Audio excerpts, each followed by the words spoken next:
Itu adakah Rasul yang membimbing sehingga mereka sudah mempunyai kepercayaan Sang Hyang Toyo, Sang Hyang Wenang, Sang Hyang Tunggal. Ya, sudah punya kepercayaan itu. Jadi sebelum budaya India itu terimpor di Indonesia oleh imigran-imigran India, Gujarat, Indonesia itu sudah punya keyakinan yang sering disebut dengan animisme, kepercayaan terhadap Tuhan yang tunggal, ora ketok tapi ono tapi ora wujud tapi ora ono, ora ketok. Makanya kemudian sering dimaknai ada penjaga-penjaga di dalam kehidupan ini. Awakmu ono sing jaga, wit kae ono sing jaga, guwa kae ono sing jaga. Ya. Ono penungguke. Loh, itu sebenarnya kepercayaan bahwa ada Tuhan dalam kehidupan ini. Cuman pergeseran dari monoteisme, kepercayaan Sang Hyang Tunggal, kemudian istilahnya itu tersebar, ya, lalu menjelma menjadi politeisme itu, seolah-olah iki ono sing nunggu, iki ono sing nunggu, iki ono sing nunggu. Padahal pertamanya ada Sang Hyang Tunggal, yang tunggal, katakan begitu. Itu pasti ada reduksi, ada penyisihan kepercayaan dalam proses dinamika budaya manusia. Apa maneh iki? Di ilmiah tetap gak ilmiah. Ya, soalnya saya ngaji itu ilmuwan. Ya. Indonesia yang memiliki Pancasila itu luar biasa. Walaupun bukan negara agama, tetapi keberagamaan itu diadopsi oleh norma hukum yang ada dalam negara kita. Coba jangan cari, ada undang-undang perkawinan, kawin itu diatur, ora kok asal anggur gelem iya enggak, didelok bener enggak menurut agamane. Nah coba, kepercayaan Mas, tidak hanya agamanya, kepercayaan. Kenapa? Bukti ini agama itu iso akeh ragam pemeluknya di dalam mempercayai butir-butir keberagamaan itu. Jadi aspek keberagamaan itu satu dengan yang lain itu kadangkala beda, padahal tujuannya podo. Nek jari kasarane wong ngomong, nabine siji, kitab sucine siji, bahkan pangerane yo siji, tapi wujud laku hidup keberagaman iku masih sak omah beda. Mula muncul Bhinneka Tunggal Ika. Perbedaan itu adalah harmoni yang indah jika mampu dihargai dan dihormati. Wong wedok iku nek dianggap wedok temenan, insya Allah dia lebih bahagia daripada wedok dianggap lanang. Nggih Bu nggih. Wong lanang yo ngono, lebih bahagia kalau dia dianggap sebagai laki-laki daripada dianggap perempuan. Ana wong wedok macak lanang, bolak-balik ngongkon nang sing lanang misalkan. Nah, iki kan kuwalik. Itu tertekan suamimu, Bu.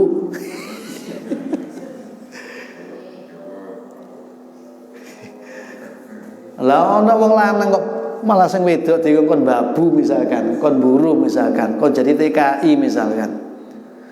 Itu juga tertekan wanita yang seperti itu.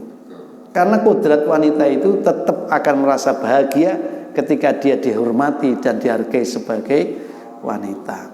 Ojo terus muncul enak dadi wong lanang, mau ngekei dhuwit sepisan sak wulan, kecape ku 30 dina. Ayo jujur lah Pak ya. Pak Diki jujur ya. Wong lanang kan ngekei blonjo nalikane oleh bayaran lah. Mari ngono sing masak iku lho 30 dina iku lah ibu arek-arek. Ya Bu ya. Enak dadi wong lanang iku. Raro Lombok murah. Uya larang, soalnya Lombok hasil produksi sendiri murah. Uya larang karena impor ngono lho. Nah. Mas pokoknya jangan temenan. Jika perbedaan tidak bisa dihormati dan dihargai, itu malapetaka. Ya. Mula awak dhewe iki yes, belajarlah hidup sesuai dengan situasi yang menuntutmu bersikap. Sampean rapet iki mau aku ya meneng ae. Nek aku sing imami gak wani ngrapetke. Soalnya aku ono garis komando teko ngene negara jaga jarak. Nek aku lah sampean kan wis pensiun lho ya. Ora apa-apa pensiun ora apa-apa. Wong budal dhisik ya ora apa-apa, ora gelake. Wong tua-tua iku mau budal dhisik nang ngene alam berikutnya iku ora gelakne. Sing gelakne ku sak cah cilik-cilik nom-nom ngene iku lho. Nek kok sing ngomong. Kok sing ngomong nom. Gelake. Jadi bersikaplah sesuai tuntutan keadaan. Itu bukti kearifan dan kebijakan orang itu. Ya. Enggak, aku mau ngomong ngono tok lho, aja diteruske. Mbok sampean rapat, sampean jarang urusane sampean kok. Dudu urusannya aku. Cuman tak ceritane nek umpama aku sing imami ngono ya tetep gak tak kongkon sawu sukufakum wasadul khilal itu enggak. Soale isih ana garis komando teko ngene kono. Wa ulil amri tadi itu. Nah, jadi amar ma'ruf nahi mungkar itu memang satu keharusan, tapi bisa dikerjakan oleh yang lebih menguasai kepada yang dikuasai.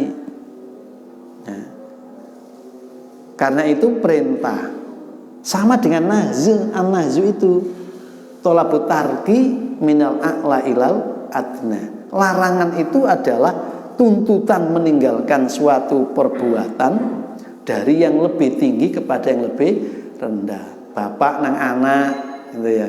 Itu amar ma'ruf nahi mungkar. Loh, kalau dalam sesama apa namanya?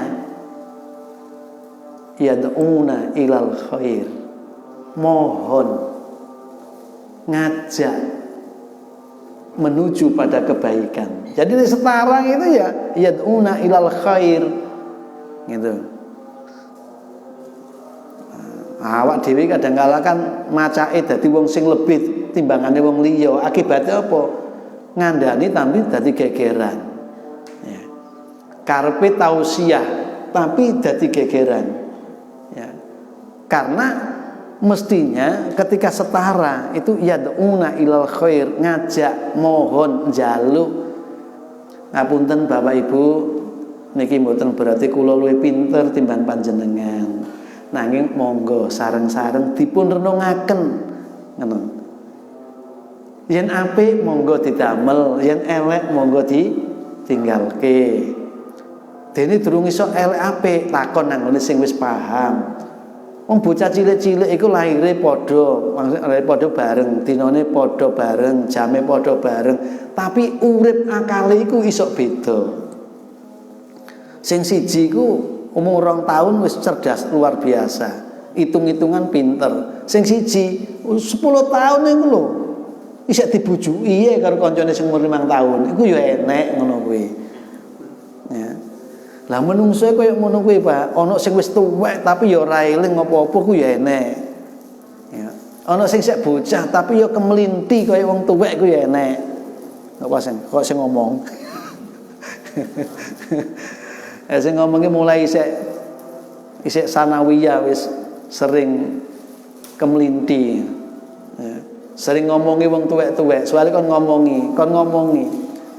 Mula saya sekarang itu mencoba sebenarnya kalau dalam formal itu nggak terlalu lama, nyampaikan itu nggak terlalu lama. Khutbah Jum'ah 10 menit mari wis sak 2 khutbah itu. Tadi wong-wong akhirnya Loh, saiki kok beda ya Pak Kusno. Gak koyo mbiyen. Mbiyen kok mes setengah jam lagi mudhun. Saya guyoni tambah tuwa kuwi kudu iso rumangsa. Wong tuwa iku nek lungguh suwe-suwe ku ya boyoke rasane ya keju. Nek gak keju boyoke mripate sing ngantuk. Lah khutbah kula formal lah, kon ngrungokno murni, ora le guyon sama sekali kan gitu. Nah, tapi ning ngene iki ya sesuai dengan kondisi objektif. Kira-kira wis krungu suara-suara dari alam yang jauh sana ya leren, aja diterusne. Karena di dalam kaidahnya itu ternyata kita itu ngomongin orang yang nggak siap mendengarkan itu adalah kesalahan kita. Lah wong ora siap ngrungokne kok diomongi terus. Ya. Ora ono hasile. Kepala ngomong sithik tapi nalikane wong siap ngrungokne. Maka amar ma'ruf nahi munkar enggak begitu, harus tahu kedudukan posisinya. Ya, nek atase wong padha-padha wae terus macak kaya kiai misalkan ya aja. Ya. Nah. Padha kiyaine ya aja. Itu hanya tawasul, saling ya, saling untuk mengajak. Jadi tidak memerintah. Nah, ketika utusan ini datang kepada keluarga Lut, qala innakum qaumun munkarun.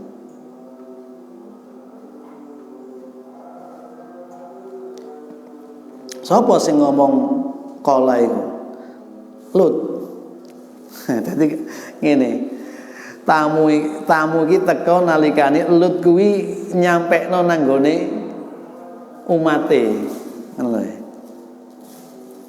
Innakum qaumun munkarun. Dulur-dulur, awakmu kabeh iku dadi komunitas ngerusak tatanan urip. Lah apa? Lah kowe iki nyenengi kok padha jenise ngono lho. Iku lak ngerusak tatanane urip. Kenapa? Karena ketika Allah jadikan laki perempuan itu, ketika hidup laki dengan perempuan, maka wabatsa minhum rijalan katsiran wa nisaa. Keberlanjutan kehidupan manusia ini bisa untuk terjamin. Di mana nek wong lanang kumpul karo wong wedok ya toh iku ana hasile, iso gemerayah anake, iso gemerayah putune ya. Jadi kudrat iradatnya Allah itu dijadikan berpasangan dengan berbeda. Dadi wong lanang iki pasangane wong wadon, wong wadon pasangane wong lanang. Iki foto Mas. Foto kok kono, foto kok kene ngono, ben ketok gagek. Kok kono kok mburi kono, cok cedek-cedek. Kok cedek-cedek ketok aku tok. Jadi kaumnya Lut itu kan melakukan apa LGBT ya. Laki ganteng bini telok. LGBT laki ganteng bini telok. Iku lak sing viral no. Wong Jember iku contone iku. Untung aku wong Lamongan. Titik wong Jember. Sapa sing ngasih Jember iki? Nah, jadi terjadi pengerusakan sistem. Apabila itu diteruskan, maka yang terjadi adalah kepunahan daripada bangsa manusia itu. Otomatis jontek no Pak. Wong lanang gumbul karo lanang ya ora nemu hasil. Wedok gumbul karo wedok ya ora nemu hasil. Delingne, perilaku yang seperti itu merusak terhadap sistem kehidupan manusia itu. Karena ujungnya ada kepunahan. Ujungnya ada lenyapnya bangsa manusia. Mungkar itu perbuatan yang mungkar ya, perbuatan yang mungkar. Qalu bal ji'naka bima kanu fihi yamtarun. Qalu mereka menjawab, berargumen, bal bahkan ji'naka, kami telah datang kepadamu bima dengan apa yang kanu ada mereka itu fihi di dalam ma yamtarun, mereka itu meragukan, bimbang. Tidak hanya mungkar, gitu. Apa yang dikatakan oleh Lut kepada mereka itu ditanggapi, direspon oleh kaumnya sebagai sesuatu yang membuat bingung, membuat ragu, bimbang, gitu. Jadi sesungguhnya manusia hadir dalam kehidupan ini bukan kehendak manusia sendiri, bukan karena kedua orang tua kemudian seseorang itu terlahirkan, tapi karena kehendak sang penciptanya, Tuhannya, yang mana kemudian Tuhan itu memberikan bimbingan, memberikan norma, aturan bagaimana supaya kehidupan manusia yang dijalani dengan meraba-raba baik buruk benar salah melalui akal budinya itu kemudian tertuntun dan terbimbing tepat di dalam memaknai, oh ini baik, oh ini buruk, oh ini benar, oh ini salah. Dikasih ranah dalam bentuk ma agama, ma kepercayaan, ma nilai-nilai, ma norma aturan. Siapa yang membawa? Rasul, utusan, ya. Yang membawa adalah nabi, orang yang menerima berita-berita kegaiban. Tetapi berita-berita itu bisa dipertanggungjawabkan.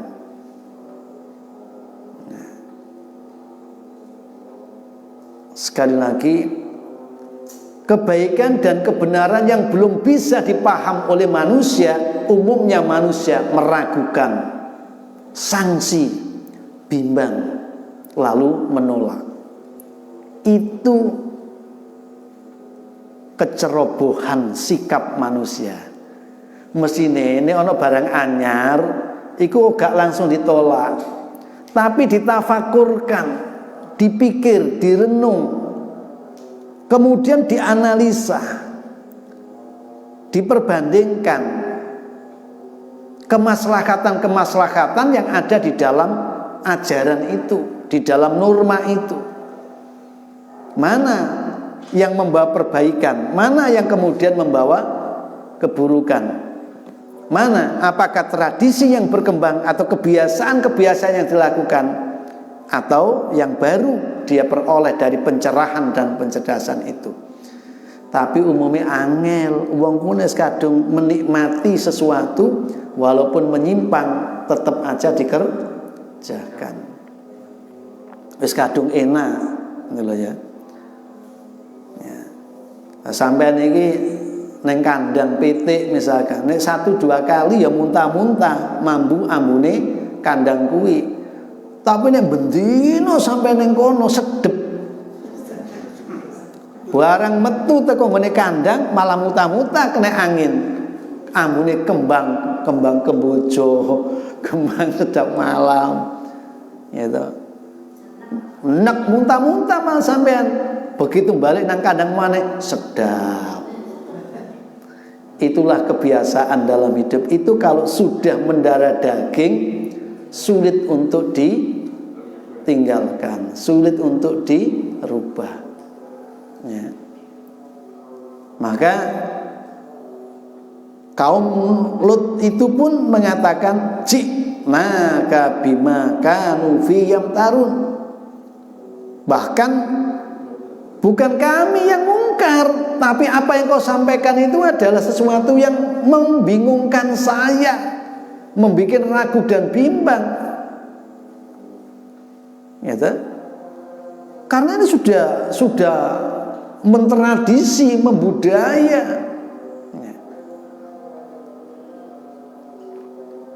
wa atainaka bil haqqi wa atainaka bil haqqi wa inna lasadiqun. Wa atainaka, dan telah mendatangkan kami kepadamu bil haqqi, dengan benar, wa inna lasadiqun, wa inna, dan sesungguhnya kami lasadiquna, sungguh golongan orang-orang yang benar dan jujur. Ternyata kejujuran itu sejak dulu menjadi pertaruhan ketika orang mengatakan kebenaran dan kesalahan. Ketika orang itu melakukan analisa kebajikan dan keburukan, ketika orang mau untuk mengerti ma'ruf atau mungkar, itu butuh kejujuran.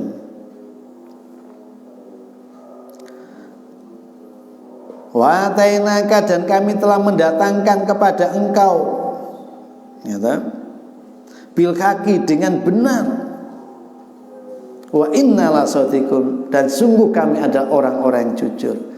Coba betapa sulitnya mengenali nilai-nilai, apa itu etika, apa itu moral, yang mana nilai-nilai itu berada dalam sebuah sistem yang semerawut,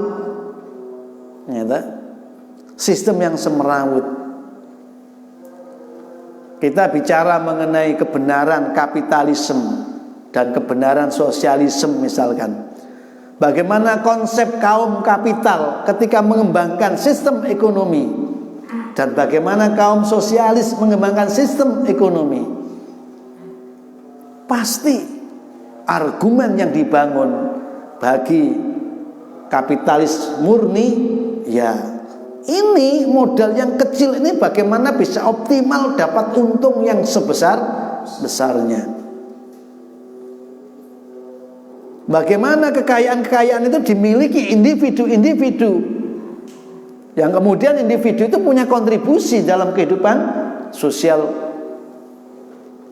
ekonomi maupun kebangsaan masyarakatnya. Tapi yang sosialis tidak gitu. Semua dikuasai oleh kekuasaan negara. Maka semua yang bekerja itu atas nama dan untuk negara. Dia nggak punya hak individu, tapi dia punya hak kesejahteraan yang menentukan adalah penguasa negaranya. Nah, wis sing bener karo sing keliru, semua mengatakan konsep, pandangan, nilai yang kami kembangkan itulah yang benar. Lah, kaumnya Nabi Lut ya begitu. Tidak hanya meragukan terhadap apa yang disampaikan oleh Nabi itu, tetapi justru dia mengatakan, yang aku tunjukkan kepadamu adalah yang benar, dan kamilah orang-orang yang jujur. Kamilah orang-orang yang shadiq.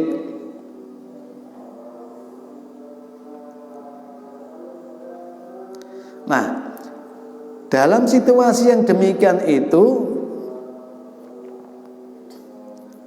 utusan Allah berupa malaikat yang kemarin disebut 3 atau sampai 15, rombongan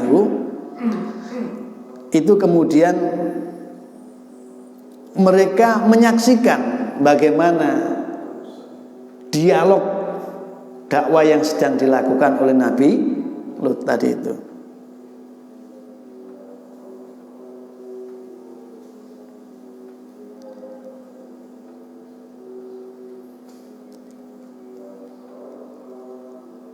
Lalu mereka itu meneguhkan terhadap apa yang disampaikan oleh Nabi Lut, bahwa demikian pula kehadiran kami ini adalah untuk membenarkan terhadap apa yang disampaikan oleh Nabi Lut itu.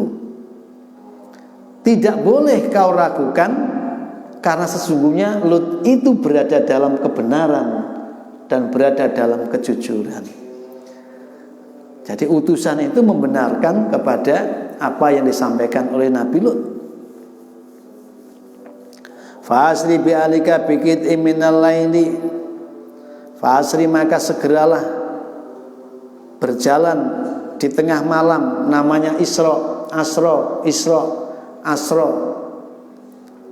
Isra Mi'raj, Asra, berjalanlah kamu di tengah malam wahai Lut, bi ahlika dengan keluargamu, bikit minal laili dengan sepenggal dari sebagian malam itu, watabi dan mengikutilah kamu adbarohum di belakang mereka. Nah, jadi wala yaltafid dan janganlah kau menoleh, wala yaltafid dan janganlah menoleh minkum dari kalian akadun seorang pun, wamdu dan teruslah menyelesaikan kalian semua haitsu tu'marun sekiranya apa yang kalian diperintahkan. Jadi karena terjadi dialog yang seperti itu, sedangkan misi utama daripada utusan tadi adalah untuk menghancur luluhkan ya kepada kaumnya Lut, ya, kecuali keluarga Lut itu akan terselamatkan, dan hanya saja istrinya yang karena memang memilih jalan seperti kaumnya yang tidak terselamatkan. Setelah